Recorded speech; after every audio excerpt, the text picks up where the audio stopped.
Hello, welcome to Iggy's Toy Parade and Soldier Review. This is your host, Iggy. Yay. Thank you for that. Ladies and gentlemen, tonight we're going to take a look at Trooping the Color by Britons. Now, these figures that you see in the foreground here, let's move on up so we can get a closer look at them, are by William Britons. And according to my best source, these figures date back to 1939. However, they may be even older than that. It's just that the person who owned them recalls getting them in 1939.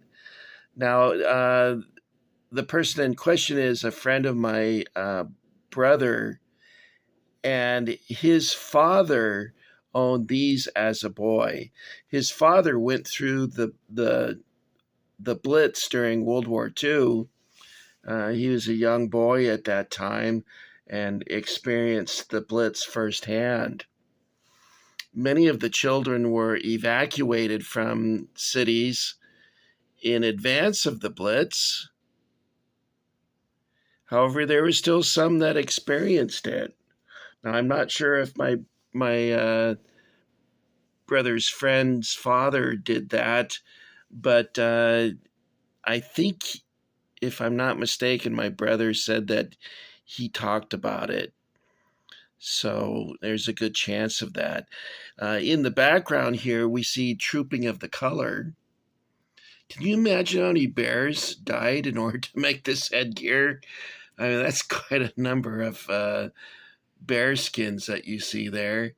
I understand that they try and pass the headgear on to the next group of soldiers as they go through their tour of duty so that they don't have to, I guess, kill more bears. And also they tried to make them out of a synthetic, and it just wasn't quite the same. So they try and maintain the ones that they already have. Now, William Britton's figures were started in 1893.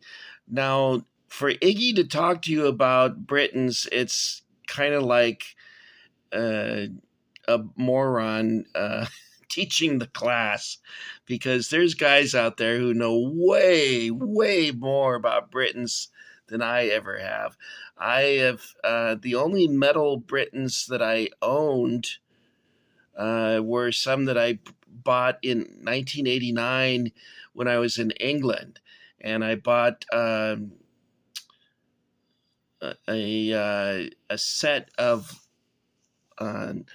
guards, one lifeguard on horseback, and two blue and royals on horseback, and then I also bought a single boxed set of the Queen on horseback.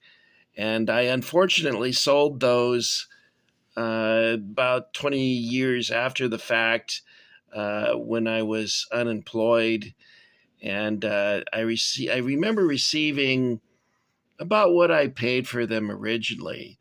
I paid, I think, £8.50 for the three riders and £4.50 for the Queen.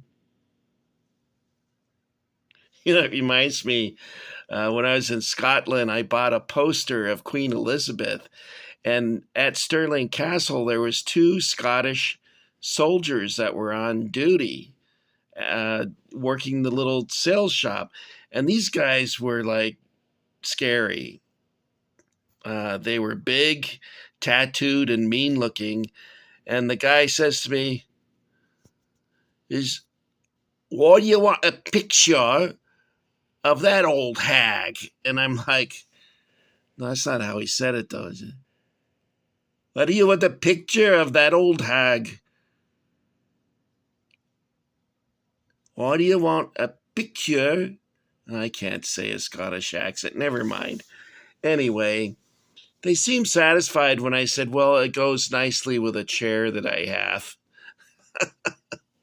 I was kind of scared of them, I'll have to admit it. I still have that poster, by the way. I don't know how I got on that story. Uh, so, oddly enough, prior to the introduction of William Britton's soldiers, the vast majority of toy soldiers available for sale in England were made in Germany. And Germany had quite a vast market for producing toy soldiers. There was a company in particular called Heinrich that was dominating the toy soldier sales in England at the time until William Britton's came along and introduced a new process of hollow cast. Now, these figures are lead, and I'm going to show you one up close so you can get an idea of. By the way, the figures are not 54 millimeter, they're more 50 millimeter because they're only 2 inches tall. On the bottom of each one is stamped. Let's see if I got it the right way.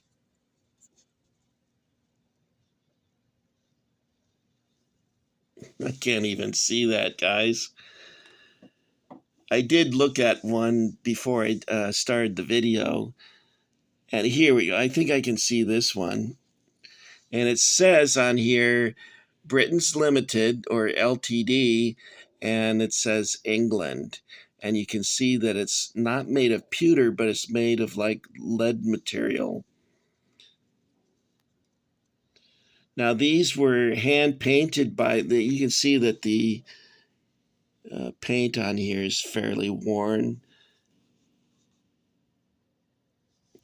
These were painted in England by women. And what they would do is they would give a gross of these to a woman who would watch her babies and paint these in her spare time. Well, not that she had spare time, but whenever she could, she would paint these. And that's how they used to do it years ago. Now you can see here that here's a soldier kneeling, and he's got a spike on his helmet. And you might go, well, why does he have a spike on his helmet? Well, the British Army was influenced by the Prussians after their victories, their string of victories over Austria, Denmark, and England. They wish. France. And Prussian military fashion became quite the thing. In fact, even America adopted the spiked helmet, such as the Germans popularized. Although the American version was more closer looking to the British version than the pickelhaube. Now, the white version of the helmet, there's an interesting thing about that. With football teams, you know how they change their jerseys if they're going to another city to play the game, and especially if the other team is wearing their other team is wearing the same colors. What they do is they switch up. Well, with Britain, when the troops were garrisoned at home, they wore a dark blue helmet with the spike, and then overseas, they wore the white covering. Now, what happened is the troops in the field, especially during the Zulu War, would take tea and stain the white covering of their helmet so that they wouldn't be such a target. The Zulus didn't typically have many firearms. However, the British did go to war with the Boers, who were expert marksmen, and the white helmets stuck out like a sore thumb. Also, during the Zulu War, they stained them so that they would blend in more with the veldt, or the landscaping, the grass and whatnot, because the red jackets kind of were a giveaway at that time. They didn't replace the red jackets until I think it was the Gordon Relief Expedition, which was in 1884-85. And red jackets were pretty much gone by then. And they adopted khaki, which was something that was introduced in India. And khaki is a Hindu word for mud. All right, so these figures, like I said, are hollow cast metal. And they did hollow cast metal figures until 1961. And I want to show you the packaging that they used to use for the British soldiers because I think it's really cool. Iggy likes vintage packaging, so I'm going to give you an example of what that looked like here. Coldstream Guards. Fusiliers. Grenadier Guards. So that's pretty cool. Now in 1939, the packaging probably would have looked, let's see.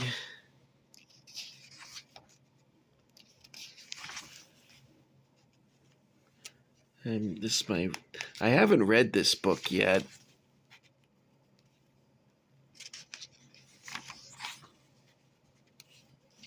Well, I had one picked out for you. Probably a little bit more like this.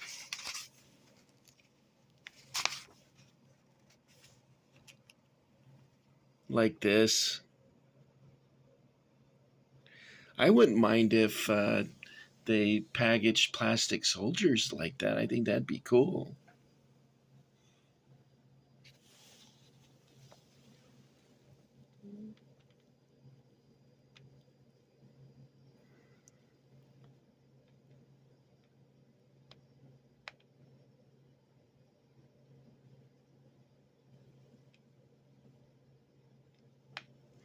These figures here are from 1937, so that's very close to the time period that my brother's friend mentioned that his father had gotten these. Now, this one here, this mounted figure, I noticed that his tail is broken off, and I think that might have happened recently because the metal is still shiny there. It's not focusing properly here, guys.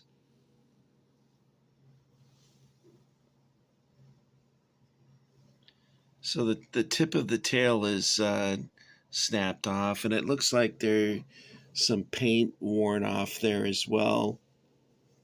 These can be quite expensive if they are in perfect condition. And if they have the box, man, they're probably like really expensive. And that's part of the reason why Iggy never got into that, because if you gave me $50, I'd rather spend it on Mark's reproduction items because I can get way more things that way. However, for people with esoteric collections and discerning taste, they prefer rarities and vintage items, antiques, if you will. A lot of the soldiers are marching. Just a couple of them here are in action poses, such as this one firing and the two kneeling. I do like this figure here with the binoculars. I think that's pretty cool. And then we have one charging in a kilt. Hopefully he didn't get killed.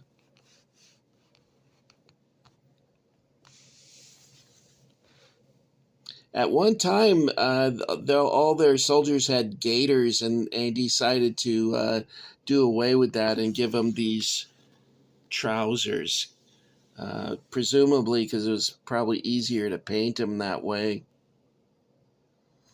These Scottish troops wore kilts all the way through World War II, and what they would do is they would wear like an apron, khaki-colored apron that would cover the front of the kilt. so that none of the colors in the kilt would give the soldier away. I don't think they wore a sporan. Is that what they call it? It's like a little pocket book kind of thing that hung in the front, and on the khaki cover, it has a button pocket in that place. I have a friend named Andrew who used to love wearing a kilt, and Andrew uh, could get away with it because he had a red beard. All right, guys, that's all I've got for you this time on Iggy's Toy Parade and Soldier Review. This, of course, is Trooping the Color. And I was able to see that when I was in England. Well, actually, I saw Changing of the Guard. And it's not as spectacular as you see here, because up here we have the blue and royals. And over on this side in the red is the lifeguards. And the palace guards were made up of the Irish guards, Welsh guards, Scottish guards, and of course English. I think it was Coldstream Guards. Is that who did it? I don't remember now. So that's pretty cool. It's fun to watch that. I used to work with a girl from England, and she and I used to get along really well because I was a big fan of Monty Python. And we would get in really serious arguments about Winston Churchill, and I called her a traitor. I said, I said it's pretty pathetic when an American has to tell an English person why the statue of Winston Churchill should never be torn down. But oh no, they need to tear that down. I said, F you. I really got heated up over it. These people are flooding into their country who don't give a flying fig about their English history. Oh, that's racist. Shut up. Get out. All right, I'm going to get banned. I apologize. The thing is if you're going to another country, you should assimilate. And that's probably called hate speech now. My ancestor came to America in 1620. He assimilated as quickly as possible because he was French. He spoke French.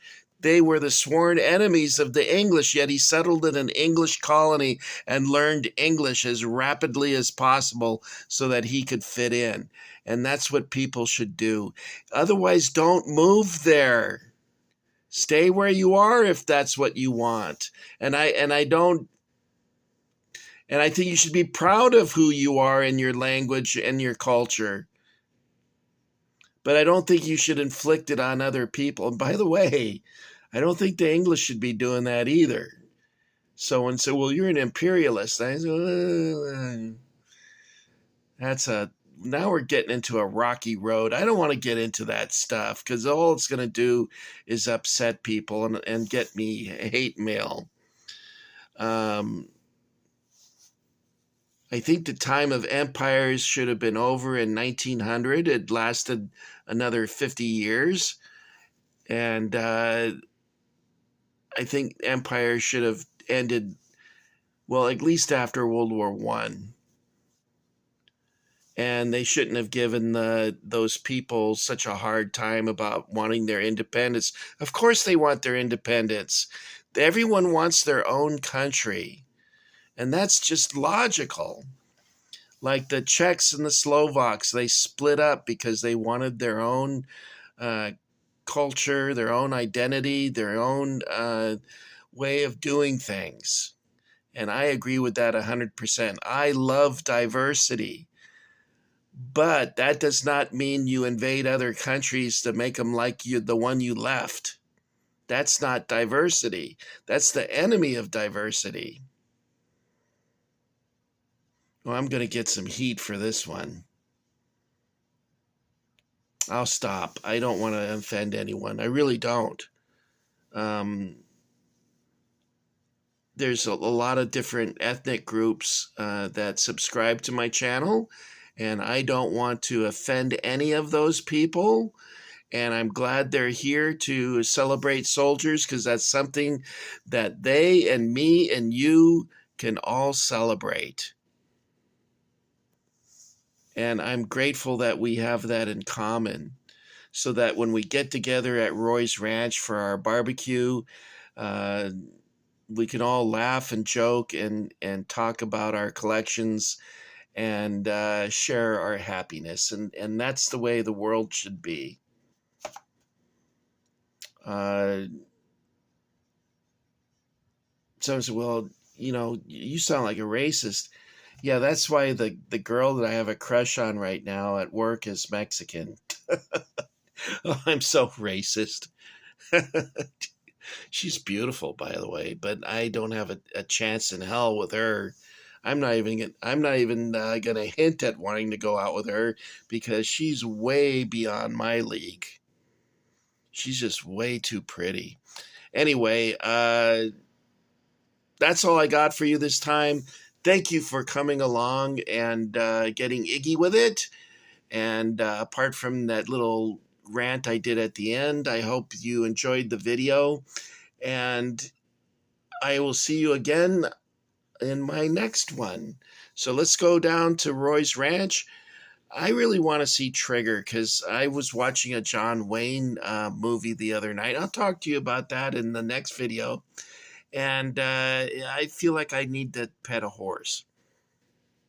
Or Trigger the dog. Trigger is awesome.